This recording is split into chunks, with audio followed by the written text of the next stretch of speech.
Hi, my name is Vivian. Welcome back to my channel. Today is going to be all about how you can start romanticizing your everyday life realistically. And I think that this is going to help so many. And some of the key things that I feel are super important when you're romanticizing your everyday life is that we are all going to go through times of sadness, times of anger, times of stress. I think that romanticizing your life is not all about portraying something that you aren't, or portraying like ignoring your feelings, but it's more about finding the happiness in those moments and feeling those things. Another key thing is I want to help encourage you to appreciate yourself and your everyday, and also becoming mindful of who you are. And another thing is to have fun. So the first thing is it all starts by how you start your day, your morning routine. Once you start doing a morning routine where it just brings you so much happiness because you are taking the time that you need for yourself, I think is super important and super relaxing too. One of the things is you can wake up earlier so you don't feel like you have to rush to get ready. You can take your time, you can do your skincare. First thing that I do when I want to wake up and feel so much better about my mornings is I thank God for another day of life. I thank him for giving me another day to see the sun, to see the blue sky, or even if it's raining, to see the rain and know that it's helping the flowers grow or helping my lawn go more green.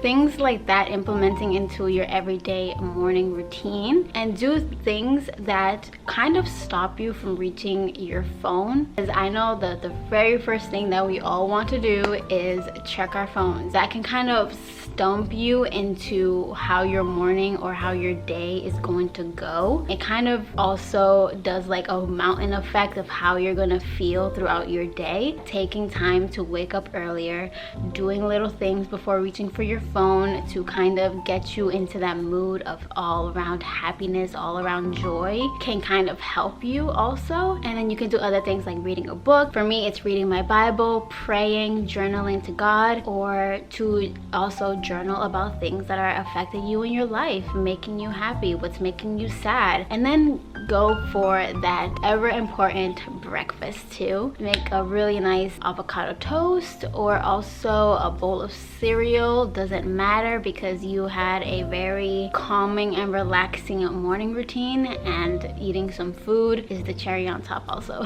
Number 2, it is do something a little bit differently than you did the day before or of your everyday life. This can be, if you're driving to work, go a different route. If you always go for your morning coffee in the morning through a drive-through, maybe wake up a little bit earlier, leave your house a little earlier, and maybe go inside, get some more human interaction, or also talking to somebody about something that you love, like a compliment. I think that's a really good example of also not only are you romanticizing your life a little bit more, but you're also complimenting somebody else and maybe making their day a little bit better. Like if you're someone that is like on a Saturday, you're home by yourself, maybe when you go to the cafe, maybe bring a journal and write down thoughts, feelings, instead of just automatically reaching for your phone or reaching for your laptop. And implementing those small differences every day instead of your everyday normal can make you feel a little bit better. You aren't lonely, you are alone. Date yourself, go out by yourself. There is no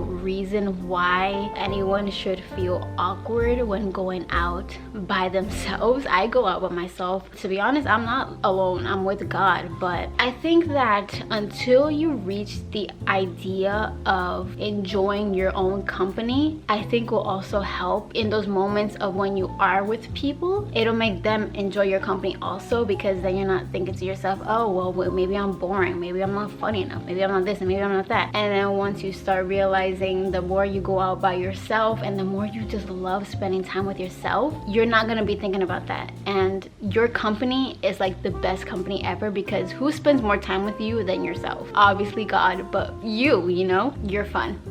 That's it. And this will also be a good time where you can start doing a hobby. Find things that you wouldn't normally think about that you're quote unquote maybe not good at unless you try to do those things. How would you know if you're not good at painting if you never tried? This time you can start doing a hobby, something that you never thought that you would ever do. Focus on your mental health also. Your mental health is super important when it comes to start romanticizing your life, because romanticizing doesn't mean ignoring your mental health. I think it means, okay, I'm in a rut right now, so what are some things that I can do to prioritize how I'm feeling and feel these feelings? Is it that I'm sad? Maybe I can start doing things to kind of get me out of that sadness rut. Just journal about it, talk to somebody about it, things like that. Celebrate your achievements. I know that this sounds super immature in a way for some people, but I think that it's fun. I think that celebrating your small little achievements can really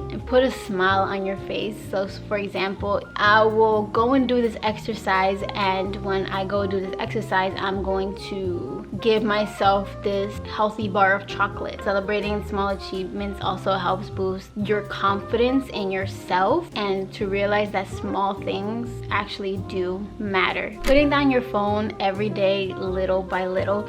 We live in such a technology forward world, and I know that some people might be thinking, okay, so you're telling me to put my phone down, but yeah, I'm watching this video, or you're telling me not to be on my computer as much, or you're filming this video also.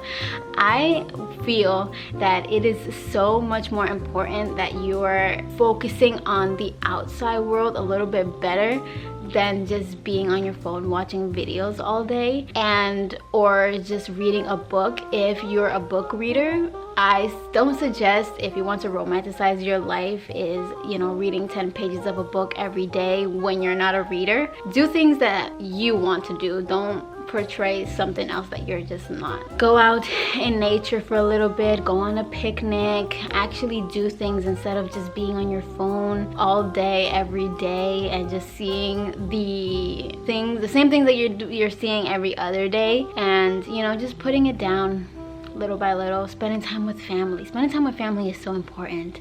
Spending time with your friends, spending time outside with God, praying more or reading the Bible more, or you know, things like that that'll help us not be so much staring at a screen 24/7 almost all the time. Because I notice it for myself, I feel like I enjoy life so much more when I'm doing it than actually watching somebody else doing it. Pampering yourself. I feel like once in a while it is so beautiful to think about yourself, spend time with yourself by running a hot bubble bath or by doing a at-home spa.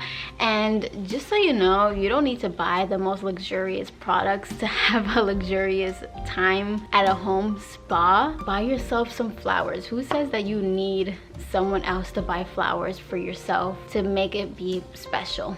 Do a makeover, have fun, trying out different looks and finding what is you, what is not you. How else would you know what makeup suits you or what makeup doesn't suit you? And at the same time, you'll also have fun doing it. I think that makeup should be fun. You can also clean. I know that cleaning to some people was probably like super calming and relaxing, and to others like me, it's not a fun thing to do.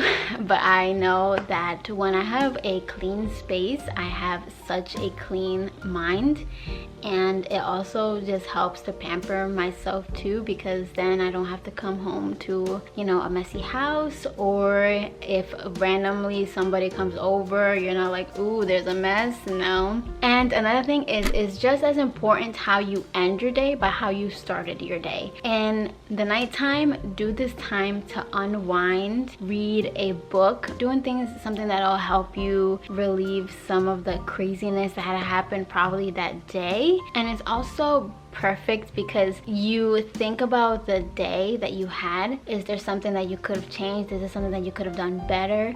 And then let God focus on the tomorrow and what's gonna happen tomorrow. The last but most important one is know that it's all about you. For example, one of the examples I used again is, if you are not a book reader, don't think that, oh, romanticize life, I see a lot of people reading books but I'm not a reader.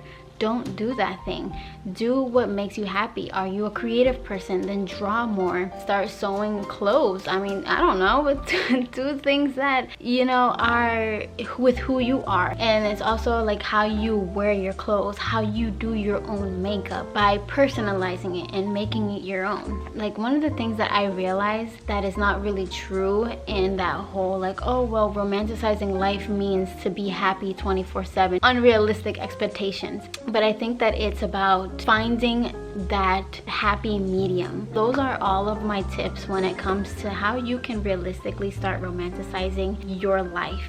And remember that when you romanticize your life, make it and personalize it for you. So that's how I wanted to start off, because I am doing a series on how to become a better you, and this is the first part of it. Number one is how to realistically start romanticizing your life. So if you want to watch any of the other videos in this series, you can like, comment, and subscribe, and click the bell notification so that you are notified if you want.